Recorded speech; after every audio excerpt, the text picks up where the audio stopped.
ত্রিশালে অগ্নিকাণ্ডে ৫ ঘর পুড়ে ছাই।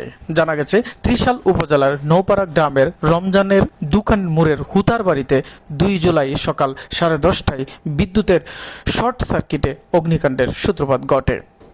অগ্নিকাণ্ডে হুতারবাড়ির আব্দুস সালামের 4টি বসতঘর সহ 5টি ঘর পুড়ে ছাই হয়ে যায়।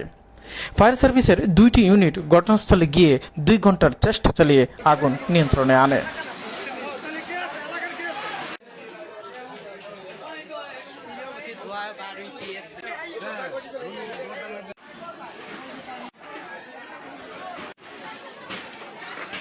ঘটনায় আমার বাড়িঘর সব পুড়ে ছাই হয়ে গেছে এবং সন্ন্যদানা মিলাই আসছে মনে করেন 3 থেকে 4 লাখ টাকার মতো মাল। আমার 5 লাখ টাকার মতো নগদ ক্যাশ আছে, মালটা লইয়া 5 লাখ টাকার মতো ক্যাশ আছে নগদ। আর ঘর বাড়ি পুষছে, আমাদের ঘর বাড়ি যা কিছু সব পুড়ে গেছে, কিছুই নেই।